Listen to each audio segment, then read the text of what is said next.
A gente está gravando, tá? Então, estamos colocando na página do PPE. Então, não pode falar palavrão. Não posso É, falar palavrão e não posso falar nome do é, cliente. é, exato. Então, eu dou as boas-vindas aqui à prata da casa. A gente prefere trabalhar com a prata da casa. A Ana Carla Martins Veras, ela fez mestrado aqui no programa de planejamento energético comigo e depois se inscreveu também no doutorado. Ela é aluna do doutorado em tempo parcial e ela, depois de um tempo, teve convite da iniciativa privada e foi trabalhar na Braskem. Ela é engenheira química e depois foi trabalhar na empresa Bureau Veritas, né? Então, ela hoje coordena uma série de atividades lá nessa empresa de certificação e ela vai nos mostrar aí alguma das iniciativas que a empresa está fazendo em relação ao SMS e a questão também de certificação ambiental. Então, Ana, você tem a palavra, você pode fazer aí a Apresentar, né? compartilhamento da sua lâmina, tá ok? E a gente fica aqui assistindo. Tá, deixa eu tentar apresentar aqui. Vocês me falam se estão vendo. Qualquer coisa, pessoal, problema de áudio aí, alguma coisa, tem o chat aí do Zoom, tá? Vocês podem se comunicar pelo Zoom também, que a gente vê aqui, se for o caso, alguém sem microfone, tá certo? Isso. Vocês estão vendo a minha tela? Calma, ainda deve estar entrando. Tá, me avisa quando aparecer, porque eu já selecionei aqui a tela. Não sei se ele foi. Fernando, tem que permitir a Ana Carla compartilhar a tela dela. Deixa eu tentar. Share. Peraí. Agora sim, já está. Já foi? Já está. Tá, Já foi. tá bom. Eu vou. Eu tô com duas telas, eu consigo ver vocês. Mas se eu não, se tiver alguma dúvida ou Tá ok. cortar o áudio, alguma coisa, vocês podem me interromper, que aí eu volto. Tá Tá bom? legal. Muito obrigado. Tá bom. Então, como o professor já introduziu, né, o título desse webinar é Processo de Auditoria de Gestão e Ambientais até Certificação. Eu vou me apresentar de forma breve, que o professor Marco ele já me apresentou, né? Eu sou engenheira química de formação pela UERJ. Eu tenho um mestrado aí no planejamento energético, mas com ênfase no planejamento ambiental, né? O Marco ele foi meu orientador. Eu sou aluna do doutorado em tempo parcial, também com orientação do Marco. Eu trabalhei com o Marco também no laboratório, né, lá no Lereia, como pesquisadora em alguns projetos. Foi um período muito bom para mim, assim, foi de grande aprendizado. E aí, como ele explicou, depois eu voltei para o mercado privado, né? Eu já tinha trabalhado na Braskem antes do mestrado. Só que na área de produção, né, na parte do processo operacional da Braskem, não sei se vocês conhecem a Braskem, mas ela é uma petroquímica que produz polímero, tá? Tanto polietileno como polipropileno. A minha primeira atuação na Braskem foi na parte de engenharia de produção, que era a parte do chão de fábrica mesmo. Depois eu voltei como engenheira de projetos, que era olhando os projetos que a Braskem tinha, tanto o projeto do meio, a parte operacional, né, que é a aquisição de uma nova bomba, a alteração de um tipo de catalisador, assim como projetos também relacionados ao meio ambiente, que também já estava ficando uma carteira forte lá na Braskem. Eu saí da Braskem, né? Eu fui para uma certificadora, que é o Bureau Veritas, que é o BV. Eu não sei se alguém aqui conhece o Bureau Veritas. É, Tá lá eu certo. tô como, é, lá eu tô como coordenadora de projeto de sustentabilidade na diretoria de CEA, que é a diretoria de certificação e auditorias, né? Então, para vocês entenderem um pouco do que o Bureau Veritas faz, a gente tem na diretoria que eu trabalho, né? Porque o Bureau Veritas, eu acho que algumas pessoas conhecem muito o Bureau Veritas pela parte de naval, né? Marítimo e Offshore, que é o MNO. Mas há uma outra divisão, que é de certificação e auditoria, que olha justamente, né, todo o processo de auditorias ambientais, implantação de sistema de gestão e consultoria para projetos de sustentabilidade, né? Então, assim, a gente tem uma carteira que hoje tem muitos projetos de descarbonização, então a gente é procurado, né? Alguns dos nossos clientes contratam a gente para elaborar proposta e levantar oportunidades de descarbonização em plataformas offshore, na indústria também, em refinarias. Então, assim, está muito ligado com o escopo dessa disciplina, né? Está muito ligado com o que a gente aprende aqui em gestão ambiental. Eu fiz gestão ambiental, né, na época com o Marcos, e a gente fala muito disso, né, de política ambiental, de sistema de gestão, das ISOs, e onde eu trabalho hoje é muito voltado para isso. Aqui é um breve resuminho, só para a gente introduzir, né, o que que é a gestão ambiental privada.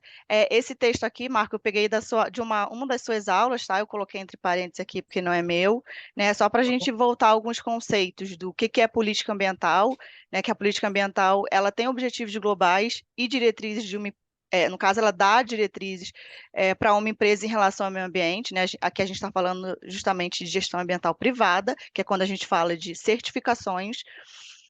A gestão ambiental possui elementos da função global de gestão que determinam e implementam a política ambiental e o sistema de gestão ambiental como um todo, que ele vai compreender e estruturar, né, as responsabilidades, práticas e procedimentos e recursos para determinação de implementação de uma política ambiental dentro da empresa, tá? E aí a gente tem o que a gente chama de ISO, são organizações, né, que promovem o desenvolvimento de normas, testes e certificação. Aqui é importante dizer que são organizações, porque às vezes as pessoas acham que a ISO vai fazer uma auditoria. Não, a empresa certificadora, o Bureau Veritas e outras, ele certifica uma ISO, né? Ele te dá ele faz uma auditoria, te dá um certificado em nome de uma organização, que no caso aqui são as ISOs, né? A gente tem as ISOs 9000, que é a gestão da qualidade, que olha o escopo administrativo das empresas como um todo, e a gente tem o grupo das ISOs 14000, que olha a gestão ambiental. Isso aqui também eu tirei de uma aula sua para a gente ver resumidamente qual é o foco aqui, né, da apresentação, que é falar um pouco sobre como ocorrem as auditorias de gestão ambiental. Quando a gente fala das ISOs 14000, a gente tem uma série de ISOs, né? A gente tem essa listinha aqui, então, tanto olhando o escopo da organização, que é quando ela olha o SGA, que é o Sistema de Gestão Ambiental, e tanto quando ela olha a certificação de um produto, né? Lá no BV, a gente tem tanto grupo que certifica organização, que são sistemas, e tanto grupo que certifica produto, que é o que a gente fala certificação de produtos. São coisas separadas. Onde eu atuo hoje é mais na sistema de gestão ambiental, certificando sistemas, tá? Falei da listinha das ISOs 14000 e a gente vai focar aqui olhando mais auditorias de sistemas, tá? Primeiro, e só para ficar claro, eu não vou abrir nenhuma ISO minuciosamente com vocês. A ideia aqui é mostrar quais são os diferentes tipos de auditoria e como é que funciona uma auditoria na prática até a certificação, tá? E vocês podem me interromper se vocês tiverem dúvidas ou se eu falar rápido e não ficar claro. Os tipos de auditorias. Existem 3 tipos de auditoria: auditoria interna, auditoria de fornecedores e auditoria externa, né, que é de terceira parte. A gente chama auditoria de primeira parte, auditoria interna, é aquela auditoria que é realizada não tem interesse de certificação, é o interesse próprio da empresa. Então, eu tenho um processo na minha empresa, tenho um sistema de gestão, por exemplo, né? E eu quero auditar ele. Eu posso formar a minha equipe interna, né? Então, geralmente as empresas ela têm um setor de SSMA para isso, né? De segurança, meio ambiente e saúde. Ela vai definir quem vão ser os auditores, né? Desse processo e vai auditar o próprio sistema. Geralmente, essa auditoria interna ela serve para a empresa levar isso para uma auditoria, levar isso para alta direção, adicionar isso no relatório de sustentabilidade dela, que é aquele relatório que eles emitem anualmente, no final do ano, e não tem caráter certificador, ou seja, a partir dessa auditoria interna, ela não pode falar, eu tenho o certificado de uma ISO 14000. Não, não tem. Ela faz para controle interno dela. Ou, às vezes, até para se preparar para uma auditoria que vai acontecer depois, uma auditoria externa, que é quando alguém vem e te audita. A auditoria de fornecedores, que é a auditoria de segunda parte, é quando a empresa ela contrata uma outra empresa para auditar o fornecedor dela. Então, vamos supor, por exemplo, aqui, né? Eu tenho uma empresa que faz sacolas. E aí essa empresa quer auditar o fornecedor dela. O fornecedor dela tem o Joãozinho que faz o plástico tipo A, o Pedro que faz o plástico tipo B, e esse Joãozinho e esse Pedro vão passar por uma auditoria a pedido do cliente deles, tá? E como é que ocorre isso aqui? Às vezes, existem duas diferenças. Ou a empresa que contratou a auditoria paga a auditoria, e isso é o processo direto que eu lido, né? Eu lido também com a auditoria de fornecedor. Então, alguns dos nossos clientes pagam a auditoria para a gente auditar eles, então pagam para a gente, eu como Bureau Veritas, ou o cliente meio que obriga quem está sendo auditado a pagar. E aí isso rola assim vários conflitos, porque várias vezes a gente manda um documento de aceite, porque a empresa tem que aceitar ser auditada, e a empresa fala assim: não, eu não aceito isso, porque às vezes o cara já tem uma certificação de uma outra certificadora, e ele fala assim: eu já tenho uma certificação que está validada, mas realmente não foi com vocês. E aí geralmente rola assim, eu trabalho, né, justamente coordenando projetos. Então eu fico muito naquela ponte com o cliente, sendo o representante do BV, fazendo essas negociações. Olha, o teu fornecedor falou que não quer ser auditado, o teu fornecedor falou que não vai pagar auditoria. E aí, né, o cliente que contratou a auditoria toma algumas decisões. Às vezes ele rompe contrato com esse fornecedor que não quer ser auditado, porque ele começa a se questionar, né? Ué, se está tudo certinho, né, na casa dele, por que que ele não quer passar por uma auditoria? Né? Então, Agora, tem, Oi. tem muitos casos que a própria empresa paga a auditoria da terceira parte, do fornecedor. Tem alguns casos que é de interesse próprio do Alguns. cliente. Alguns só, não são muitos, não. Tá. Geralmente é quem está sofrendo a auditoria, que a gente fala sofrer, que precisa pagar por ela. Né? Às Sim. vezes o que eles fazem é um acordo de tipo, olha, a gente vai pagar o cliente, no caso, né? Ah, ó, eu vou pagar para você as auditorias, porque dependendo do contrato, ele funciona assim: você paga a auditoria. Depois você paga o plano de ação. Por que que é o plano de ação? É quando ele levanta as não conformidades, e aí eu preciso voltar e meio que auditar de novo para ver se ele atendeu aquelas não conformidades, né? Para eu dar o laudo lá no meu relatório. E aí fica, o que o cliente faz eu pago a auditoria em você, mas se tiver alguma não conformidade, quem vai pagar o processo de plano de ação de follow-up de auditoria, que é uma nova auditoria, é você. Aí eles entram no acordo, meio que cada um paga a sua parte.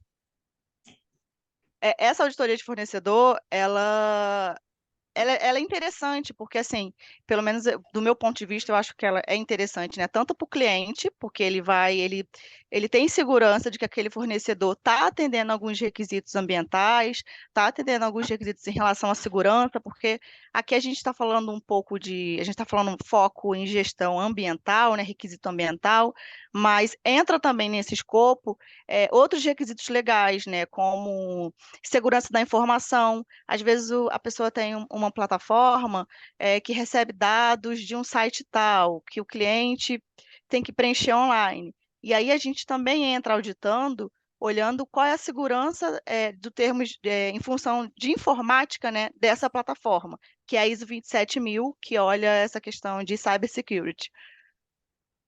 Essas auditorias de segunda parte, elas também não são auditorias para certificação, a não ser que o fornecedor depois queira continuar o processo e falar assim, não, agora que eu fui auditado nessa ISO 14000, eu quero ter esse certificado. Aí é um novo contrato, ele entra em contato comigo, eu passo para o comercial negocia, ó, então a gente vai seguir para uma certificação. Né? Como ele já fez uma auditoria de segunda parte, há todo um processo para chegar a ter certificação, que eu vou explicar aqui para vocês também como é que funciona.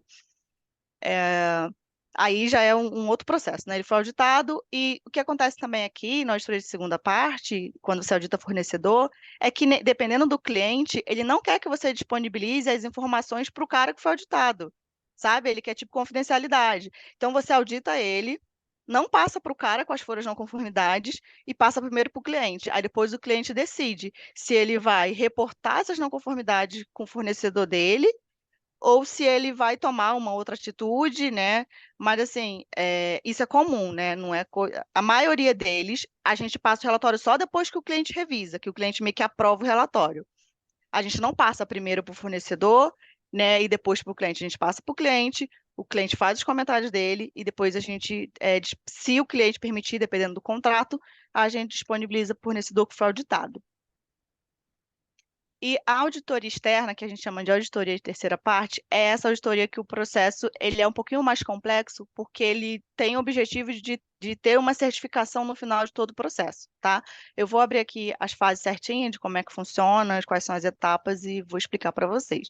Então, assim, em resumo, né, eu acho que aqui todo mundo entende o que que é uma auditoria, né, que é um processo sistemático, ele tem que ser um processo independente, tem que ser um processo documentado.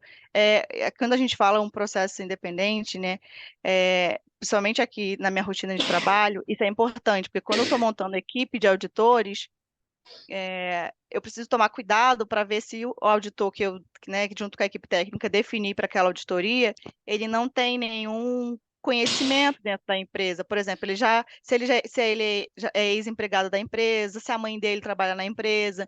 Então, tem que ter todo esse cuidado. Você não pode auditar um sistema que você já conhece, um sistema que você já trabalhou. Por exemplo, como eu já trabalhei na Braskem, se entrar algum contrato com a Braskem, de auditar a Braskem, eu não posso participar. Precisa ser que outra coordenação assuma esse contrato, não eu, sabe? Porque pode ter algum conflito de interesse. Então, há todo um cuidado, assim, né, em relação a como o processo é feito, como o processo é documentado. É bem interessante.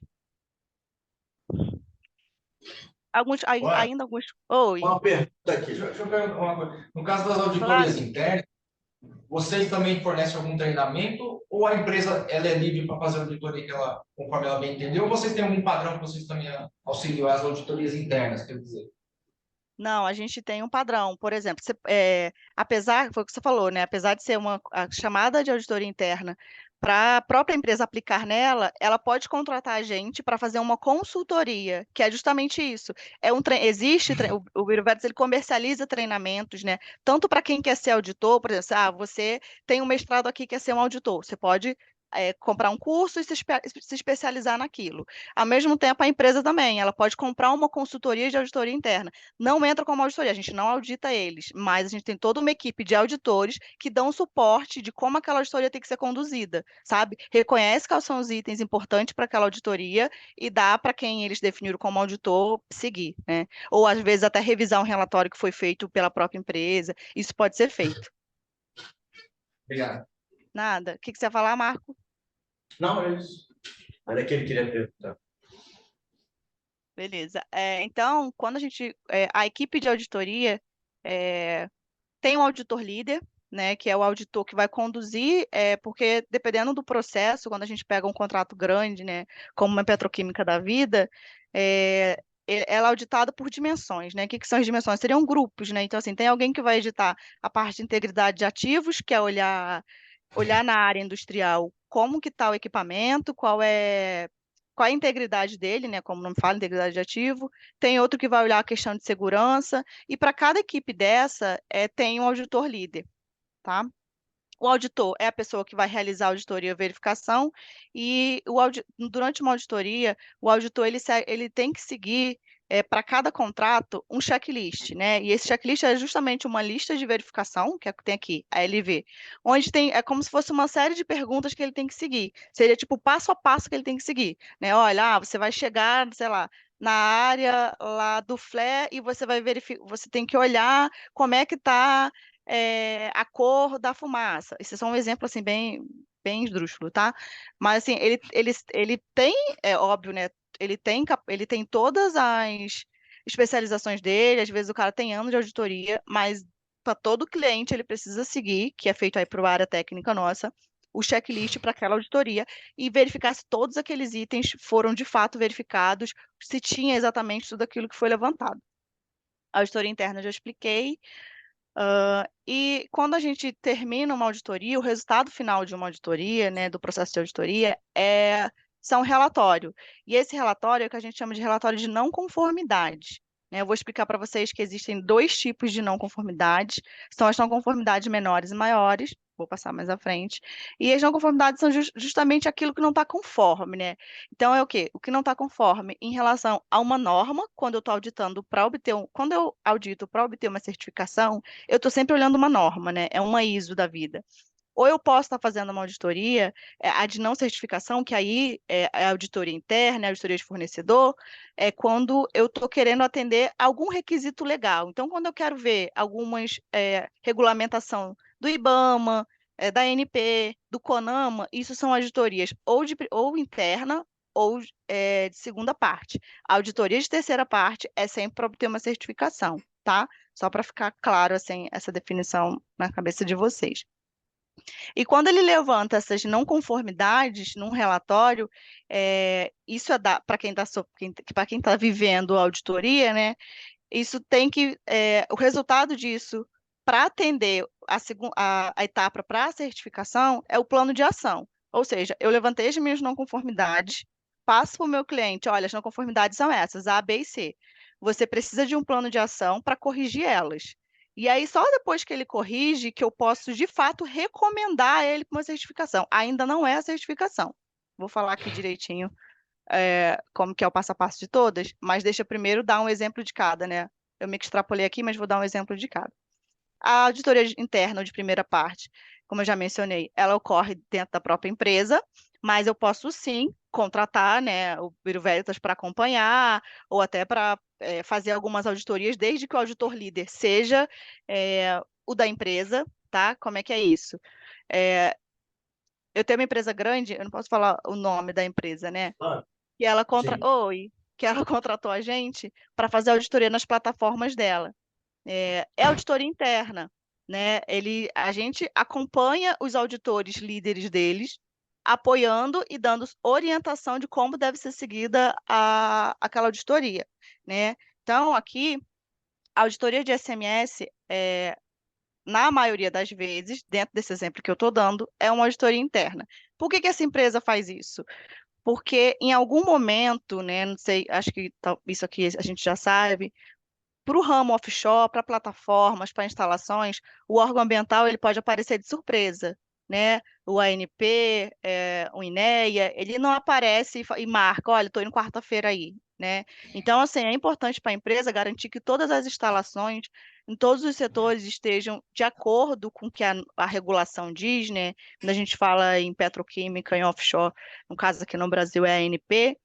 Então, assim, para evitar surpresa numa visita da ANP, porque uma visita da ANP a gente sabe que pode fechar o empreendimento, né, pode parar a produção, a gente passa, o Bureau Veritas passa o ano inteiro praticamente, né? Tipo, não é nenhum contrato, isso aqui é uma conta que a gente tem, com auditores nossos lá dentro, que é justamente apoiando no processo de auditoria, levantando não conformidades e entregando para a própria empresa tratar da maneira que ela quiser.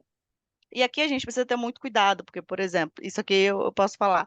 A ANP também é um dos nossos clientes, né? Então, assim, o que a gente precisa ter cuidado na hora de montar a equipe é que a gente não vai pegar um auditor que trabalha para o contrato ANP, que é justamente indo lá fazer essas visitas surpresa, e não colocar o cara para fazer uma verificação nessa empresa A aqui, por exemplo, sabe? E ser o mesmo cara, porque assim, como é que o cara foi lá para identificar erros, para a ANP não identificar e depois ele que volta na empresa, né? Não faz muito sentido. Mas são grupos totalmente separados, né? A gente tem vários termos de conflito de interesse, tanto que se a gente não segue, a gente é multado e a multa é bem alta. Então, é algo que a gente tem o pessoal do jurídico tem muita atenção, né? Na hora que a gente está organizando as equipes, isso é tudo passado e tem todo um aparato legal para definir as equipes para auditoria. A auditoria ambiental de conformidade legal, como já expliquei, é para atender exigências, no caso aqui desse exemplo, do CONAMA, né? Do CONAMA e outros requisitos legais de órgãos ambientais. Aí, que vai contemplar todas as atividades desse sistema aqui, desse grupo de plataformas, né, no offshore. Atividade técnico-administrativo, a preparação do sistema dele, aí a gente executa as atividades de auditoria e depois auditoria na parte interna. A gente também tem um processo de avaliação de gestão de segurança, meio ambiente e saúde, que aí entra dois, né? Entra dois escopos aqui. um para atender a conformidade legal, que é para atender as normas, e o outro que é para atender mesmo as demandas de SMA da empresa, né? Então, é para melhorar o indicador dela em relação ao risco de acidente, em relação ao impacto no processo industrial, é, melhorar o processo, como que é? Desculpa, é garantir que a política de SMA dela está sendo bem aplicada, né? Treinar as partes que estão envolvidas, faz tudo, isso tudo faz parte de uma auditoria interna de primeira parte. E a auditoria de fornecedor, que eu também acabei já dando exemplo, mas esse aqui é um exemplo interessante. Eu coloquei como empresa 1, mas para vocês entenderem, é uma empresa de joias no Brasil, né? Ela também é uma conta nossa, e a gente audita os fornecedores dela no Brasil e no mundo, olhando justamente se a auditoria aqui de fornecedor, nesse caso, para esse escopo, vai olhar toda a cadeia produtiva de joias, né, e ver se tudo que esses fornecedores seguem não estão sujeitos a impactos socioambientais, né, desde a extração dos minérios, olha também a parte de processamento, olha a parte de fabricação das joias até a entrega do consumidor final. Então, a gente chama de auditoria na cadeia de fornecimento, que é olhar como, por exemplo, para quem, nesse caso aqui, que é joias, né? Então, a gente tem ouro, prata, diamantes, e é olhar mesmo, verificar com cada um desses fornecedores se eu não estou comprando um diamante de origem legal, se eu não estou comprando ouro de área de reserva indígena, né? Então, assim, a gente define equipes no Brasil e no mundo para visitar cada um desses fornecedores durante um ciclo de auditorias e levantar todas as informações em relação aos requisitos que é definido junto com o cliente. Aí, no caso aqui, os requisitos para esse exemplo, né, é olhar a questão da conformidade com a lei, olhar a contabilidade financeira, olhar toda a cadeia de suprimento, né, se ela é responsável, a questão de direitos humanos, para verificar se não tem trabalho infantil, né, trabalho escravo, olhar também due diligence de terceiro, né, que é para compras sustentáveis em áreas afetadas por conflito de alto risco, então tem a parte política aqui também e comercial, desenvolvimento da comunidade, suborno em pagamentos facilitados, então assim, ver se o fornecedor não está ligado a nenhum tipo, né, desses casos de suborno, pagamento facilitados com um terceiro fornecedor que está ali em paralelo, lavagem de dinheiro, financiamento ao terrorismo. Então, assim, para, por exemplo, diamante, né, que a gente tem aqui, considerando fora do país, né, tem toda essa questão do terrorismo também, é importante olhar se o lugar onde o fornecedor está inserido, se ele não está envolvido com alguma coisa de terrorismo, né, questão de segurança e declaração de procedência, que é o cara conseguir declarar de onde está vindo o ouro dele, de onde está vindo o diamante, de onde está vindo a prata. Então, a gente tem um grupo de auditores, aí no caso, aqui como o Bureau Veritas Brasil, né, a equipe entra em contato com o Bureau Veritas de outros países para poder passar o escopo da auditoria, para passar o cronograma, e o Bureau Veritas da Índia, o Bureau Veritas da Europa, o Bureau Veritas dos Estados Unidos, Arábia Saudita, precisa passar para a gente se eles vão ceder ao auditor, né? Aí, quando eles cedem ao auditor, a gente passa por um processo todo de treinamento do cara e tal, e aí ele faz a auditoria e passa todo o material para a gente, né? Porque o auditor, ele precisa, como as auditorias são presenciais, então, quando é fora do país, a gente tenta sempre programar os auditores, que o cara, né, seja no mesmo país de onde a empresa vai ser auditada. Até porque tem que ser no mesmo idioma, você não pode, por exemplo, ir lá para a Arábia Saudita e auditar em inglês. Eles exigem que seja no idioma deles. Então, é um pouquinho complicado esse processo quando você tem uma equipe para auditar fora do país. Tem uma pergunta. Uhum. Ana, nesses casos, por exemplo, um caso bem curioso, né? Uma empresa brasileira que está pedindo auditoria, sendo que os fornecedores estão no estrangeiro, né, em outros países. A auditoria é feita com base nas leis locais daquele país que está fornecendo, que podem ser diferentes das leis brasileiras, né, por exemplo. Assim. Tem que ser com base nas leis do cliente que pediu, no caso das leis brasileiras. Então, assim, essa empresa, a gente monta um manual para ela de quais são as leis que têm que ser seguidas. Óbvio que tem umas que são de ordem nacional, né, de ordem global. Então, as que são de ordem global, seriam as mais rígidas, ele sempre vai olhar a que tem caráter mais rígido, mas de forma específica precisa atender às leis do cliente aqui, do Brasil, tá? Então, mas vamos supor, é alguma coisa que só o Brasil vê ou lá de fora não vê. Não, ele precisa dar um jeito, né? Ou, até porque quando ele faz um contrato com essa empresa, ele responde que ele atende aquelas leis, aquelas normas, que está de acordo com o que o país aqui manda, né? Tá? Eu recebi hoje um artigo daquela organização não governamental chamada Climate Policy Initiative, que é uma ONG grande, né? E ela, de certa maneira, ela patrulha, né? Ela vê muita coisa assim no âmbito dessas adequações, conformidades legais e ambientais, né? Muita coisa também ligada à mudança climática. Mas hoje me chegou um artigo sobre essa questão de uma regulamentação europeia sobre determinadas compras que a Europa agora, sobre a égide de uma nova regulamentação que não permite que produtos de origem de desmatamento sejam comprados pela Europa. Você já tem alguma coisa feito aqui? Não, não tenho. Pelo menos eu ainda não atuei em nenhum escopo desse.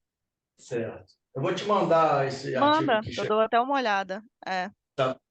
Mas que é um novo mercado, que isso vai começar a pipocar aí no Brasil, porque o Brasil fornece muitos produtos naturais, né? Óleos, essências e soja, essas coisas que o mercado europeu consome, e essa nova regulamentação vem impedir.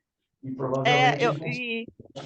e agora é interessante, agora eu lembrei de um caso, tem um cliente nosso que a gente acabou de entregar, né, pro contrato, o projeto dele, que era para verificar o processo de soja sustentável. Então, eles começaram a plantar soja sustentável. Provavelmente vocês botaram no Google, vocês vão saber quem é.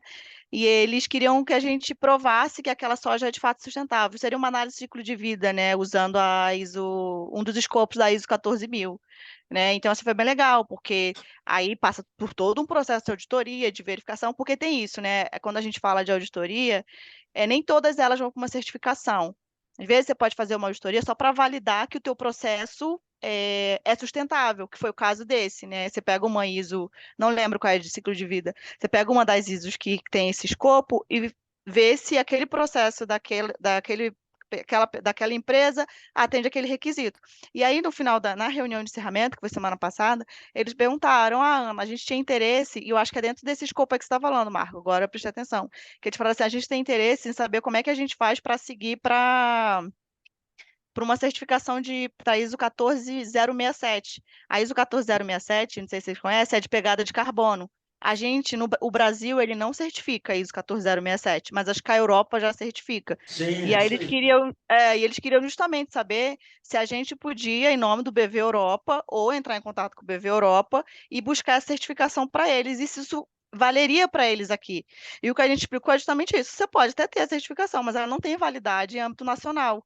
Né, vale para essa comercialização que você falou, por exemplo, né? Se eu quero vender o meu produto fora e o país aceita a certificação, aí eu posso usar. Agora, dentro do Brasil, não, porque não está acreditada ainda essa ISO, né? Mas eu entendo que agora, logo mais que essa notícia aí, é algo que tende a desenvolver para os próximos meses ou anos, né?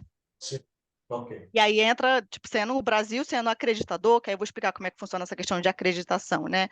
O Brasil tendo acreditador, que no caso aqui para o Bureau Veritas e para a certificadora do Brasil é o Inmetro, aí a gente pode pegar e colocar isso no nosso portfólio, né? E começar a certificar para ISO 14067. Outro exemplo aqui também, ainda de auditoria de fornecedor. Aqui são só umas perguntas, assim, como exemplo, né, de como é que se segue esse tipo de auditoria quando eu olho para esse cliente que é de joias, né? Aí são algumas perguntas simples, tipo, a empresa possui um sistema para garantir que as declarações de proveniências sejam verdadeiras e comprovadas por evidências? Os funcionários que fazem essa declaração são treinados? Existem mecanismos de reclamação para que partes interessadas possam endereçar suas questões sobre proveniência? Para fornecedores que utilizam prata, ouro, gemas coloridas, diamantes, esses materiais são de países fora da zona de conflito e a áreas de alto risco e de garimpo legal? Então, assim, é uma série de... Isso aqui são só uns 5 exemplos que eu peguei do que tinha lá no checklist de auditoria, para a gente entender que são perguntas, né? Que, tipo, tem que prestar atenção, tem que se questionar, enfim. Mas isso é o escopo do auditor. Outra auditoria de fornecedor que a gente tem aqui, que é um contrato recente que eu estou gerindo também, é para uma empresa de alimentos, tá? Também famosa aqui no Brasil, e a gente audita os fornecedores para olhar, um grupo de auditores nesse caso aqui, não relacionado ao meio ambiente, tá? Mas relacionado a alimentos. Então, a gente tem um grupo de nutricionistas, né? Que vão visitar, fazer as auditorias na cozinha e no processo produtivo desses fornecedores. Então, assim, é uma empresa que, vamos supor, um dos fornecedores é a pessoa que vende açúcar, é a pessoa que fornece o óleo, é a pessoa que fornece o pão. E aí os auditores vão lá e verificam, primeiro, se existe um sistema de gestão de segurança de alimentos e como esse sistema está estruturado, né? Como ele está implementado, se ele funciona. Aí, olha, questão de boas práticas de fabricação, controle de pragas, controle de perigo dos alimentos, controle de alergênico, esse APPC, que é análise de perigos e pontos críticos de controle, tipo, é um sistema de que para quem trabalha nessa parte food, precisa ser implementado também. Olha a questão da responsabilidade social e do bem-estar animal, né? Dependendo do ramo do que for, isso também tem que estar incluso aqui no escopo da auditoria. E Tem aí uma, entra no mesmo assunto. Nem sempre tem o fornecedor quer ser tem, auditado, né? Quer abrir a tem cozinha para uma, per- auditoria. tem uma pergunta Pelo pelo chat. chat. Tá, deixa eu ver. Olha aí. Peraí, deixa eu abrir. Roberta, Não sei se eu consigo ver. quer que eu leia? Eu leio para você. Lê, então. É, Estou tá, conseguindo abrir. Pode ler. vou ler. Ana Carla, boa tarde, tudo bem? Eu trabalho na COPQ e sou aluna de doutorado no PPE. Uma dúvida: existe algum tipo de orientação barra treinamento para se tornar uma certificadora? Como funciona esse processo junto ao Inmetro?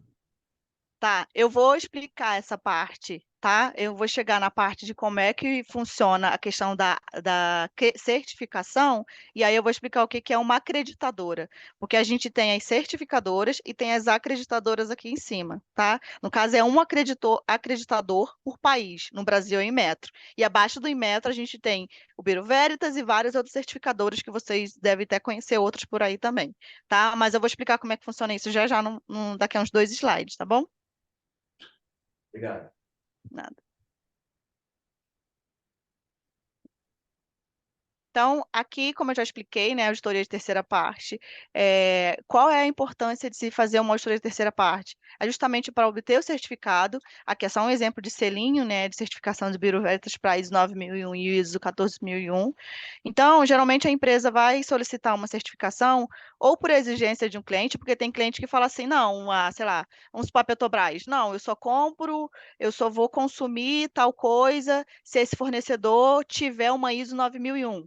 Se esse fornecedor tiver uma ISO 14001, então ele tem que estar certificado. Então, às vezes, é exigência de um cliente para fechar um contrato, ou é um requisito de uma matriz que aplica a uma filial, e acaba que, assim, dentro do mercado, eu entendo que as empresas, as empresas que têm certificações, né, elas acabam se destacando, né, porque ele vai trazer ou é um laboratório, é uma empresa, ele traz uma confiabilidade de que ele passou por um processo externo, independente, né, para ter aquele selo, para ter aquela certificação. Né? Então, ele tem um reconhecimento formal de que ele tem um sistema de gestão que é eficaz, que está implementado e que funciona. Na teoria, óbvio, né? É sempre isso. Aí eu falei aqui da questão de que as auditorias elas precisam ser imparciais e precisa estar isento, né? Então, assim, a empresa e a pessoa que for auditar uma segunda empresa, ela não pode ter nenhum vínculo, né? Não posso, por exemplo, auditar o meu marido, não posso auditar minha mãe e vice-versa, não posso, por exemplo, auditar a empresa do Marco, que é meu orientador, né? A gente não pode participar do mesmo processo. Sogra. Sogra também não, Então, assim, aí respondendo a pergunta, acho que foi da Roberta, né? Organismo de certificação. acho que aqui dá para ver. Os organismos de certificação são os certificadores, que no caso aqui é onde eu trabalho, que é o Bureau Veritas, e tem outros certificadores aqui no Brasil. Tem Existe um muitos, fórum, muitos. eu conheço mais dois só, que é, eu não sei se tem, assim, eu conheço a Intertec, que é a ITT, que ela trabalha com engenharia, mas ela também agora trabalha com certificação, e tem a SGS, que trabalha também com a parte de engenharia industrial, mas também tem certificação. Não sei se vocês já escutaram, ou se alguém conhece. Então, SGS eu conheço. isso, SGS, Intertecnic e Bureau Veritas. Não sei se tem algum, aqui no Brasil, se tem algum quarto, mas eu conheço os três. Então, assim, existe um Fórum Internacional de Acreditação, que é esse IAF, e ele é um órgão internacional e ele junta todos os requisitos de que uma certificadora precisa ter para emitir certificados, né? Para comercializar auditorias e comercializar certificados, que é isso que a gente faz. Esse IAF, ele vai juntar vários outros organismos de acreditação no mundo. Então, assim, foi o que eu falei, aqui no Brasil a gente chama de CEGECRE, que é a Coordenação Geral de Acreditação do Inmetro. Então, toda empresa que deseja ser uma certificadora precisa passar pelo processo de acreditação do Inmetro. No caso, o Bureau Veritas passa, né, existe alguns períodos fixos, e é justamente o processo de certificação. Né? Então, só que agora o Inmetro vai disponibilizar uma equipe que vai no Bureau Veritas e vai fazer auditoria em todos os processos, em relação a todas as ISOs, e ver se a gente de fato atende como órgão certificador. Tá? E o CEGECRE, aqui olhando para o Brasil, que é o Inmetro, ele vai olhar tanto conformidades em relação à ISO 17000, que é a ISO de certificação de sistema, como também os MDs, que é o que a gente chama de documentos obrigatórios, que é uma série de regras e definições elaboradas por esse Fórum Internacional de Acreditação. Então, a gente tem o CEGECRE aqui no Brasil, tem esse ANAB, que é nos Estados Unidos, e aí tem um que é do Reino Unido, um da Alemanha, um da Argentina e um do Japão. E esses acreditadores, eles podem, que nem eu expliquei ali em relação a ISO 14007, eles podem acreditar certificadoras em diferentes ISOs. Não necessariamente todas as ISOs que o BV certifica, alguém aqui da Argentina também pode ter, entendeu? Depende do que o seu acreditador está apto para acreditar para o seu país, tá? Então eu tenho. Uma, Oi. uma dúvida aqui. No Brasil, nós temos a ABNT, que é a Associação Brasileira de Normas Técnicas, né? Que, de certa maneira, ela participa desse processo ao nacionalizar uma norma técnica. Ela ficaria em que quadradinho aí? Eu entendo, né? Aqui, quando a gente fala assim, tá vendo essas ISOs aqui embaixo, ó? Né, as Certo. ISOs, as diretrizes, assim como a ISO, que é uma organização, a BNT também é como se fosse a nossa tradução de ISO, né? É como se fosse apenas não, né? Mas como se fosse, como é que eu vou te dizer, o fórum que vai padronizar as normas. Ele não acredita em ninguém, ele não certifica ninguém, ele mantém os padrões. Eu entendo que ela ficaria aqui, tipo, do lado do Inmetro, sabe? O Inmetro, desculpa, o CEGECRE, que é o Inmetro, usa e consulta as normas para poder dar poder aqui para os certificadores, né? Até porque o organismo de acreditação ele precisa seguir regras. E que regras são essas? São as normas. A, E quem a dita essas normas? Roberta, a Roberta está dizendo que a ABNT está certificando agora. Ah, é? Eu não sabia. Eu não sabia. Estava entrando como certificadora. Então deve ser novo, porque até onde eu entendia, ela definia normas e a partir de então essas normas são usadas, né? A BNT, é que o Marco está falando, a BNT também ela serve de apoio para o Inmetro, tá? Isso, Deu isso, de suporte na apoio, parte é de isso aí. normalização, tá bom? Suporte aqui aqui do CEGECRE, né? Sim. Tá, beleza. Obrigada pelo complemento. Então, o CEGECRE, que é a Coordenação Geral de Acreditação do Inmetro, que vai acreditar as empresas como certificadores, né? Organismo de certificação, que entra o Bureau Veritas, e ele pode certificar diferentes organizações, que aí no caso são as empresas, para diferentes ISOs, né? No caso aqui tem o exemplo da 9.000, 14.000 e 45.000, que é de qualidade. E a auditoria de certificação, assim como toda auditoria, ela vai seguir um passo a passo, né? primeiro, o escopo desejado da certificação. Então, a primeira coisa que uma empresa de auditoria tem que buscar para quem vai ser auditado é, primeiro, o que você quer certificar, né? Qual é a certificação que você deseja? Precisa dos detalhes de tudo da sua empresa, né? Endereço das suas plantas, de todas as suas operações, dos recursos técnicos e humanos que você usa, quais são seus relacionamentos e obrigações legais.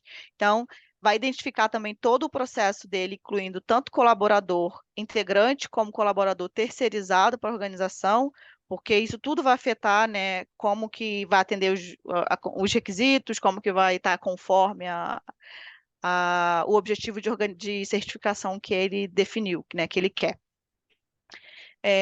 Vai ter que definir, né, o auditor, né, o grupo de auditores define quais são as normas, de acordo com a certificação que o cliente quer, e dados de consultoria se houver, porque às vezes a empresa tem colaboradores, mas ele também ainda tem, né, algum processo dele passa por uma consultoria, que também vai influenciar no processo operacional dele. Então, todas as informações, essa parte que é bem documental, então tudo tem que ser passado, né, na prévia da auditoria. Então, o processo é esse, né, o ciclo não, o passo a passo. Primeiro, a gente vai passar por uma auditoria de fase 1, que é a auditoria inicial. Deixa eu mudar aqui. A auditoria inicial é justamente uma auditoria documental. Então, eu não preciso fazer entrevistas, eu não preciso olhar o processo operacional, não preciso ir lá na sua fábrica e ver como é que você faz.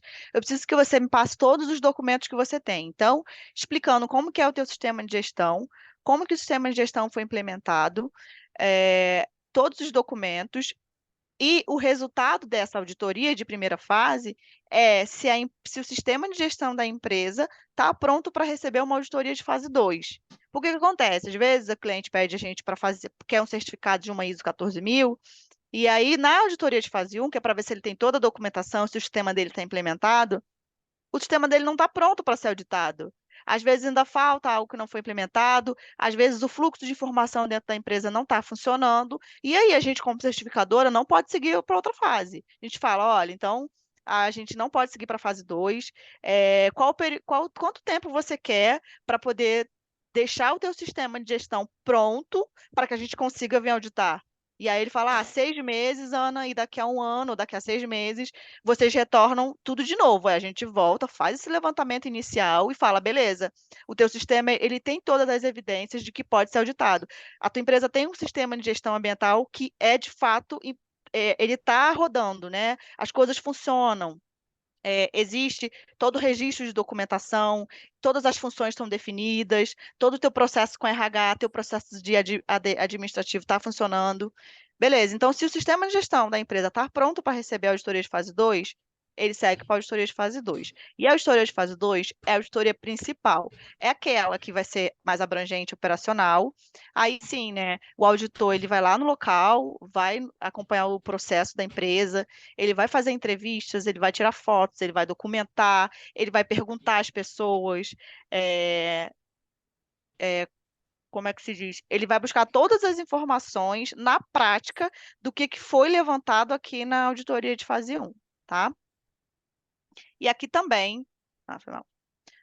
E como resultado da auditoria principal, a gente tem o relatório de auditoria, que o relatório de auditoria nada mais é do que um documento que vai levantar as não conformidades daquele processo, daquele sistema. Então, a gente tem não conformidades maiores, que são aquelas que têm capacidade de afetar o sistema de gestão a ponto de que interfere nos resultados dele, tá? Seriam as mais graves, né? Alguma coisa que pode parar o processo. E tem as não conformidades menores, que são aquelas que não afetam o sistema de gestão de atingir o resultado pretendido. Ou seja, às vezes é uma não conformidade que não entra como uma não conformidade, né? Às vezes alguns autores ainda falam que seria tipo um ponto de atenção, que a empresa tem que tomar cuidado para aquilo não avançar para uma não conformidade maior. Daqui a pouco eu vou dar alguns exemplos disso.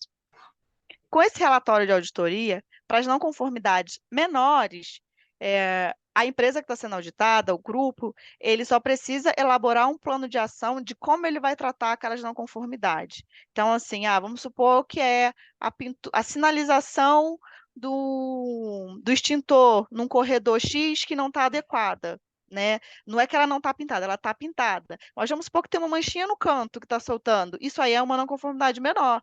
E aí ele precisa anotar lá que, olha, se tem essa não conformidade menor, você tem que ter um plano de ação. É uma lista do que ele vai se propor a fazer. Olha, não, isso aqui eu vou pintar e tal dia vai estar pronto. Ah, isso aqui eu vou mandar consertar e tal dia. Ah, o tapete não está adequado, a gente vai botar um tapete aí mais seguro.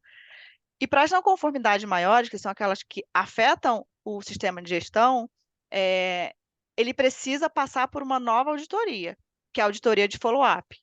Né? Então, a gente levanta as não conformidades maiores, dá um prazo para ele de 90 dias para ele sanar aquelas pendências, e 90 dias depois a gente retorna para refazer uma auditoria, né, olhando principalmente essas não conformidades e ver se elas foram atendidas. Beleza, então retornei, a gente chama de auditoria de follow-up. Fiz a minha auditoria de follow-up e, ok, você não tem mais nenhuma não conformidade grave, maiores, beleza, eu posso te recomendar para uma certificação. Ainda não é a certificação. Eu vou recomendar ele para um outro grupo que não fez a auditoria, mas que pega toda a documentação, toda a evidência dessa auditoria em relação à ISO que ele está pedindo e vou decidir se ele vai de fato ganhar o certificado ou não. Porque pode ser que eu consiga chegar no final e o grupo aqui entenda que não, que olha, não está maduro para receber a certificação. Isso é muito raro, tá? Porque como a gente passa aqui toda por uma auditoria de follow-up, a maioria das vezes, pelo menos eu nunca vi aqui nesses meses no Bureau Veritas, todo mundo que dura, às vezes, o cara não consegue atender em 90 dias. Mas a gente tem que ficar indo e voltando, e aí vai aditivo de contrato, eles vão pagando até estar pronto para poder recomendar para certificação, tá? Então, existe uma decisão de certificação que ela é realizada por pessoa que não faz parte da equipe de auditoria. É eles que vão definir se você vai receber o certificado ou não. E aí eles dizendo que sim. O cliente, ele paga pelo processo como um todo, ou seja, ele vai contratar para vocês fazerem todos os tipos de auditoria e lá no final não recomenda para certificação. E aí, o cliente... Tem uma justificação. Então, a gente só não vai recomendar para certificação se a gente tiver, por exemplo, algumas não conformidades aqui que eles não conseguiram atender. Esse é um exemplo. E aí a gente deu o prazo de 90 dias para ele fazer a auditoria de follow-up. A gente voltou para a auditoria de follow-up e ele não atendeu, e ele não tem nenhum plano, tipo assim, não, eu preciso. Aí se ele fala assim para mim, não, Ana, eu preciso de mais 90 dias para fazer outro follow-up. E aí, esse outro follow-up, esse mais 90 dias, eu tenho que abrir um aditivo de contrato para ele me pagar para isso. Entendeu? E aí, se ele não atendeu de novo e ele precisa de mais tempo, ele vai pagando até ele atender. A não ser que ele queira parar, porque ele pode parar aqui e falar: não, Ana, eu desisti, eu não quero a certificação. Beleza, então acabou o processo. A gente emite só uma declaração. E essa declaração vai dizer que ele passou pelo processo de auditoria, mas que ele não está apto para receber certificação. Porque se em algum momento ele quiser retornar, ele pode usar isso como histórico, entendeu? Essa certificação, esse certificado, ele tem prazo? Tem, eu vou explicar aqui. Tem validade, tem as auditorias de manutenção, tem a recertificação, vou explicar o processo também, tá? Ok. Isso, tem prazo. Então é isso, a auditoria de segunda fase eu acho que eu já expliquei, também não vou ficar muito, aqui é mais a nível de consulta, se vocês quiserem olhar, ela vai olhar todas as evidências em relação aos requisitos de uma norma, que é a norma que você quer a certificação, vai olhar a capacidade e o desempenho do sistema de gestão em relação ao atendimento dos requisitos regulatórios, contratuais, controle operacional do processo do cliente, responsabilidade da direção pela política do cliente. E aí, no final dessa auditoria de segunda parte, como eu expliquei, vai para o... a auditoria de segunda parte, ela também pode dizer se você segue uma certificação ou não. Pode seguir direto, isso eu esqueci de explicar. Quando você faz a auditoria de segunda parte, que é a principal, e você não identifica nenhuma não conformidade, está tudo conforme, aí aqui nesse quadrinho aqui, ele vai direto aqui, ó, para recomendação de certificação, tá? Porque eu não tenho nenhum... Ih, só faltava essa. Excepcionalmente, hoje essa aula está sendo transmitida, né? Mas Vai ser sempre transmitida Eu para vou aqui, ó, ouvinte. recomendado para certificação. Vocês estão me ouvindo? Acho que caiu, né? Agora sim. Foi a minha que caiu. Voltou? Voltou. Tá. vocês pegaram essa parte que eu falei, que quando acaba a auditoria de segunda fase, se não tiver nenhuma não conformidade, ele segue direto para a recomendação de certificação, tá? Sim. Beleza. E aí, os resultados os resultados possíveis de uma auditoria, eu acabei de resumir, né? Quando a gente termina a auditoria principal, se não tem não conformidade, ele segue direto para a recomendação para certificação. Se tem não conformidades, aí ele trata tanto as menores, que é só emitir o plano de ação, tá? Então, assim, ele vai emitir um plano de ação com prazos e com cronograma, aí eu posso seguir para recomendar a certificação. Se for não conformidades maiores, ele precisa passar pela auditoria de follow-up para poder resolver as não conformidades maiores dele, para depois ser recomendado para certificação, tá bom? E aí entra nessa parte da validade que o Marco perguntou. As certificações, ela tem validade de 3 anos. Então, depois de 3 anos, se você quiser manter o seu selo, o seu certificado, você precisa retornar para a certificação. E não só isso, tá? Se você tiver interesse de ter sempre o certificado, você precisa passar pelo que a gente chama de auditoria de manutenção, tá? E o que é auditoria de manutenção? Ao longo desses 3 anos, anualmente, você vai tendo ciclos de auditorias auditoria principal, tá? Então, assim, alguns clientes pedem para a gente fazer semestralmente, mas a maioria dos clientes é uma auditoria anual. Então, assim, vamos supor que eu emiti o certificado agora em outubro de uma empresa tal. Aí, daqui a um ano, setembro, eu tenho que retornar lá para fazer uma auditoria de manutenção. E a auditoria de manutenção é a auditoria principal, né? Como auditoria principal, ele vai olhar principalmente continuidade das não conformidades que ele tinha levantado na primeira auditoria, da primeira certificação, vai fazer a auditoria interna para análise da direção. Então, assim, passa por um processo de auditoria interna, que vai ser um relatório que vai para a alta direção. Por que acontece? Como essa aqui, auditoria de manutenção, não é para obter o certificado, porque ele já tem o certificado e o certificado está válido, é mais para documentar, para manter a supervisão do processo, né? Então, é para a própria empresa e para quem está certificando, ter aquele histórico de como evoluiu nesse longo de um ano, para quando chegar no final dos 3 anos, eu já ter um processo mais maduro para poder emitir esse certificado, fazer a recertificação, né? Que é obter de novo um certificado válido, tá? Então, eu passo pela... Oi. Sim. E essas auditorias de manutenção tem que ser feita pela mesma empresa? Não precisa. Você pode fazer um certificado com a minha empresa e você quer, ano que vem, você pode pretender, depois você quer receber o certificado de outra empresa. Você pode chamar outra empresa e fazer a auditoria de manutenção. Não precisa ser a mesma, não. Certo, obrigado. Tá? Beleza, então já falei aqui da auditoria de confirmação. E aí a gente passa para o processo de recertificação, né? Então, depois dos 3 anos, eu tenho que voltar todo o meu processo de auditoria para poder, mesmo tendo passado por auditorias de manutenção, eu preciso retornar lá para o processo inicial, tá? Que é a auditoria principal, e fazer tudo de novo, até recomendação para certificação e obter de novo o certificado. E não precisa ser a mesma empresa, pode ser outra, tá? Você pode ter no ano 2020 a certificação da empresa A para ISO tal e ter a mesma certificação para ISO tal em outro ano de outra empresa. O que a outra empresa vai pedir é toda a documentação que você fez com a outra, até, né, os relatórios que são seus, não é do Bureau Veritas, para ela poder ter um histórico. Então, ela vai levantar toda essa documentação e aí ela vai, né, entender melhor como é que ela vai conduzir para aquela ISO. Então, funciona como um ciclo, né? Eu, aqui do meu lado, eu vou receber o comercial, ele tem uma proposta comercial, a empresa deu o aceite na proposta, e aí eu coordeno a parte de ver a equipe e os recursos para aquela auditoria, do que tem que ser atendido para cada cliente, e aí a equipe de campo, né? Eu não sou de campo, segue aqui fazendo análise documental, que é a fase 1, que é a primeira auditoria, a auditoria de segunda parte, que é a fase 2. Depois, como a gente explicou, né? Se tiver não conformidades maiores, segue para uma auditoria de follow-up. Se não tiver apenas o plano de ação, já atende.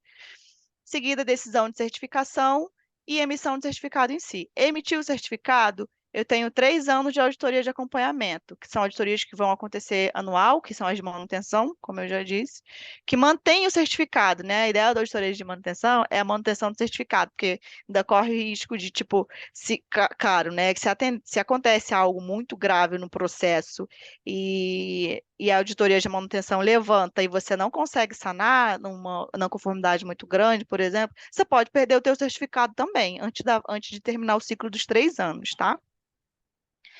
E tem a auditoria de renovação, que é a recertificação, que volta todo o processo, né? Se tiver tudo bem aqui na auditoria de manutenção, eu só retorno para decisão. Não tenho nenhuma não conformidade aqui ao longo dos 3 anos, tá? Posso seguir direto para a decisão de certificação e emito um novo certificado.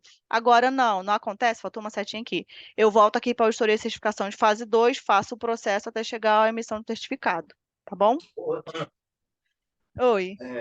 Uma pergunta. Se hoje eu quiser saber, no Brasil, quantas organizações estão certificadas pela ISO 9001, seria uma consulta SCRGEC do Inmetro. Eu acredito que sim, tá? Eu nunca precisei consultar nada do tipo, mas eu acho que o CGECRE tem essas informações Certo. das empresas e os certificados que elas têm. Acho que tem esse registro, né? Até porque a gente quando a gente emite um certificado, existe um setor nosso que reporta tudo isso aí para o que é quem coloca lá, quem tem esses certificados lá no CGECRE, Ok. tá? E, por fim, entendo que essa foi a minha colaboração. Aqui tem umas referências de onde eu tirei aqui um material, né? Vou disponibilizar esse material para vocês também, mas Tá estou bom. aberta a dúvidas também aqui. Tá, deixa eu Porque só colocar aqui. Como é que eu faço aqui para botar as pessoas aqui? Então, tem uma série de pessoas via internet que estão aí em teleconferência e tem alguns alunos aqui do curso. Alguma dúvida? Não ficou claro para mim. Onde é que a gente consulta as empresas que estão certificadas? Qual eu endereço? entendo que é o CGECRE, o do Inmetro, esse CGECRE. aqui, ó. Aqui, ó. Se eu voltar.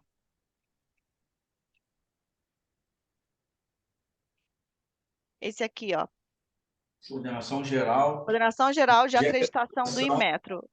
CGECRE. Tá. Tá. Eu acho que É, isso deve ser aberto lá para eles, né? Deve ter todas as empresas que têm. Agora, na experiência de vocês aí na Bureau Veritas, primeira pergunta, qual é o setor, a Camila depois tem uma pergunta, qual é o setor que mais demanda acreditação da ISO 9001 aqui no Brasil? Eu acho que, no geral, até olhando as outras, não só a ISO 9001, mas a 14 também, né, o grupo das 14, é o offshore, Atividades offshore. a atividade offshore. Tá. Então, vamos lá. Vamos às Pelo menos perguntas aí. no grupo do que eu trabalho, o maior portfólio é offshore. Camila, você pode perguntar. Ou vai fazer por... Então, boa tarde. Eu não tenho pergunta nenhuma, não. Eu só queria saber se você poderia disponibilizar o material Sim, para a aula da está aula sendo de hoje. gravada, a aula está sendo gravada, a palestra está sendo gravada, e depois a Ana vai enviar a palestra dela em PowerPoint para mim, e eu disponibilizo para quem for interessado. Tá Tá, ok? eu vou colocar aqui o meu e-mail. Tá. Eu já vi em rede social alguma coisa que o Bureau Veritas, eu acho que disponibiliza material sobre SG, curso. Sim. É gratuito ou é pago, no caso? Tem alguns webinars que são públicos, tá? A gente geralmente anuncia no LinkedIn e é público, mas tem um grande material que é pago também. Se você quiser alguma pós, alguma especialização em ESG, é pago. Tem uma área de treinamentos que é responsável por isso, tá? Tá bom, Você pode obrigada. disponibilizar o link dessa área de treinamentos para o pessoal, Ana, depois? Disponibilizo Tem sim, vou mais, anotar aqui. tem mais de 40 pessoas aí assistindo a sua palestra. Espero que tenha Então, agregado. eu tenho outra pergunta também sobre... Depois eu queria fazer uma pergunta, por favor. Tá bom. Então faz, copy que pode fazer. Vamos lá, Marco Almeida. Ana, como é que está o andamento do Biroverde com relação a essa parte do ciclo de vida e do hidrogênio, que é uma coisa que está começando a despontar no nosso mercado nacional e internacional? Porque dentro do ciclo de vida você vai ter que caracterizar que aquele hidrogênio, vamos chamar a palheta verde, né, que isso não existe mais. Então você vai ter que ter o fornecedor, você vai ter que gerar lá a certificação do hidrogênio, você vai ter que ver a parte do processo de transferência do hidrogênio para os meios de transportes. Então, esse ciclo de vida do hidrogênio é muito amplo. Como é que é o Bureau Veritas? Se já existe uma área do Bureau Veritas que já está atuando nesse segmento, até porque ainda não tem normatização pelo governo federal. Eu sei que Metro está Isso. trabalhando em várias linhas. Isso, a gente não tem normatização ainda, né? Não tem nenhuma ISO, pelo menos aqui no Brasil, em relação a isso. Mas, por exemplo, na minha carteira de sustentabilidade, eu tenho uns 3 clientes que o escopo é justamente isso, né? Olhar a questão do hidrogênio verde, né? Eu não posso comentar o nome deles, mas a ideia é, alguns deles já têm um processo, uma planta piloto, e contratou a gente para verificar se o processo deles de fato é viável, né? Se o processo de fato atende o que a gente está falando hoje de hidrogênio verde. Mas, assim, pelo que eu estou olhando, ainda é novo, tá? Ainda são, assim, coisas bem iniciais, assim, de quem está fazendo. E uma coisa interessante também, eu tenho um caso que é uma empresa de fora que investiu numa empresa nacional para poder fazer alguns testes aí em relação ao hidrogênio verde e contratou a gente para ver se o dinheiro que ela investiu está fazendo sentido nessa empresa, para auditar, para fazer uma consultoria e auditoria, para ver se essa empresa de fato está aplicando esse dinheiro, né? E nessa iniciativa para atender esse escopo aí do hidrogênio. Tá, Então, você depois poderia disponibilizar o teu e-mail aí do Bureau Veritas, porque como eu tenho interesse nessa parte de hidrogênio, eu queria ter um contato voltado para essa área, para caso claro, apoie eu vou botar meu o e-mail. pós-doutorado. Uhum. Aqui na apresentação tem meu e-mail pessoal, mas eu vou botar também o do Bureau Deixa eu Veritas. só anotar aqui, porque eu queria Vou ver mandar isso aqui no direitinho. chat, tá? Tá. Bom, Ana, eu também tenho outra pergunta. A gente sabe que esse mercado é um mercado ainda incipiente, né? E em expansão. É óbvio que, na medida que nós tenhamos mais normativas, mais acordos, como questão climática, etc., né? Vai surgindo aí novas exigências e novas tentativas de se regulamentar isso aí. Você falou que a Bureau Veritas está em 140 países, lá no início. Isso. O Brasil estaria em uma posição boa em relação a esse mercado? Como é que você vê isso? Pelo que eu entendi até do histórico da empresa, eu acho que de 2020 para cá, não sei se tem algum efeito aí da pandemia, a gente evoluiu bastante, sabe? É, há uma procura maior das empresas com essa preocupação em tanto que assim, até acho que desde 2020 a gente não tinha uma carteira só de sustentabilidade. Era só a carteira que definia da auditoria e certificação de produto, que é assim, certificar se aquela televisão atende aqueles requisitos, certificar se aquele carro atende aquele requisito. Agora, olhando essa parte de sustentabilidade, fazer consultoria de descarbonização, de hidrogênio verde, isso é novo, né? Então, assim, a gente deu um salto, né? E eu acho que a gente ainda, pelo menos olhando o portfólio do Bureau Veritas Internacional, a gente ainda está engatinhando, mas a gente tem como alcançar eles. E você acha que há muita determinação de matriz para filial se incorporar nesse mercado de certificação aqui? Ah, não, entendi o que você quis dizer, de uma empresa matriz pedir Dizer, para uma olha, filial faça ter a isso. certificação. Sim, sim, não, tem várias. Várias não, né? Mas assim, as grandes, principalmente da parte de petroquímica offshore e comercialização de energéticos, é, pelo que eu entendo ali, né, quando eu vejo os contratos que eu recebo, a maioria tem que ter, sabe? É um pré-requisito da filial para a matriz, né? Para a filial ter a certificação. Uhum. Você, alguma pergunta? Assim, só para a ordem de grandeza, qual é o custo de uma certificação 9.000, 14.000, ambiental, assim, para a gente ter uma ideia? Depende do tamanho da empresa, né? Do quanto, de como eu estou aplicando. Mas assim, eu tenho, para você entender, tenho contratos de que pega auditoria até a certificação pode ter 400 mil, mas eu também tenho contratos de 120 mil. Entendeu? Os projetos de certificação são mais caros. Mas, por exemplo, tem empresa que eu tenho conta. Quando eu falo contrato, são contratos que ele me contratou, eu entreguei o certificado e acabou ali. Quando eu falo conta, que tem umas contas grandes aqui, ele tem um contrato que eu renovo todo ano, tá? Então fica a vida inteira o Bureau Veritas auditando, certificando conforme os prazos. E aí, assim, começa com 4 anos de contrato. E aí é 4 milhões, 6 milhões. Entendeu? E aí eu vou controlando o consumo por ano. Eu digo porque, assim, pequenas empresas ou a questão da agrária também, se eles têm condição de se Entendi. certificar também, entendeu? Sim, sim. Tem pequenas empresas que a gente faz um contrato de. Eu já peguei um contrato aqui assim de 60 mil, entendeu? Para atender uma ISO. Sim. Assim, aí o cara tem, sei lá, 100 funcionários, não sei, né? 200 funcionários, depende. Tem a ver com o número de funcionários dele também. Eu acredito agora que essas normas aí europeias de compra, elas vão fazer um funcionamento para o agro se certificar também. Vai custar, né? O agro tem dinheiro, rapaz. Sim. O grande, né? Então, mas o grande é que exporta, né? Então, acho que cabe sim. Então, tá bom, Ana. Tem mais alguma pergunta aí do pessoal aí que está assistindo? Na verdade, eu tenho uma pergunta. Tá. O Luiz Ana, Sobrinho... só queria Tá. Desculpa. Ana, você poderia confirmar o teu e-mail do Bureau Veritas? Tá aí, Eu mandei tá aqui no no chat. chat. Então, mas tá ana-carla.veras. É carla.veras@bureauveritas.com? Não, é Ana tracinho mesmo, é tudo junto, assim, show. Ana-carla.veras. Show, obrigado.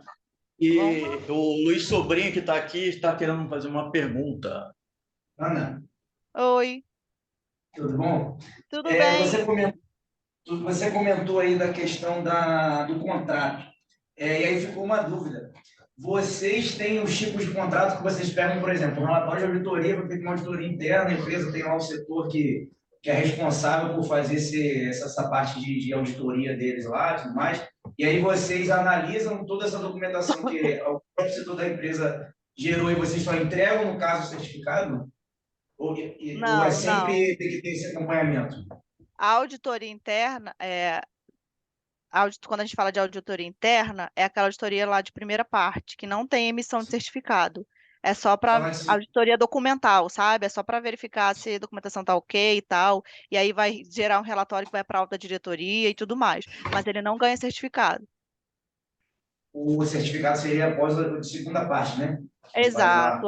Isso, teria que passar pela auditoria principal, que é a de segunda parte, que aí sim, aí a empresa de fato não autua como auditor, são todos auditores externos, todos auditores nossos. Aí é um processo independente e a gente só comunica a ele como é que segue para certificação ou não. Eles só precisam atender, apoiar a gente na parte de entregar a documentação, de fazer as entrevistas, de verificações, e depois eles precisam atender as não conformidades que a gente levantou, né? Que é de fato resolvendo elas, e aí a gente segue para a certificação. Agora, a auditoria interna não dá certificado, é só um relatório e documental para eles, tá? Perfeito. Bom, alguma pergunta mais do pessoal da teleconferência? Bom, se não temos, eu queria agradecer, Ana, a você pela a sua disponibilidade. Sei que agora você está numa tarefa aí que exige muita participação. Eu fiquei muito satisfeito em ver aí que você evoluiu na experiência, no trato dessa questão. Está dando já aula para os professores. E agradecer aqui, a aula está gravada. Se você quiser, depois a gente disponibiliza para você ver como é que você se performou. E também a questão se você quiser um ofício aqui, alguma coisa de agradecimento aqui do programa, para apresentar a empresa, a gente também pode apresentar mandar para você, tá certo? E Na semana que vem, a gente tem uma palestra também de um doutorando meu, que é fiscal do IBAMA, que é analista ambiental do IBAMA, que ele vai falar sobre todo tipo de impacto ambiental e processo de licenciamento de atividades offshore, né? Sob o ponto de vista do regulador. Se você está convidado a assistir, se você quiser, já que você trabalha tanto com atividade offshore, essas palestras, a gente está com essa política aí de aumento da assistência para justamente ter maior visibilidade do assunto, não ficar só restrito a tudo. Agradeço aí o seu tempo e a disponibilidade. Obrigado, Ana. Foi ótimo, gente. Obrigada. Obrigado. Fernando, Beijo, pode tchau. terminar a gravação. Tchau. Obrigado.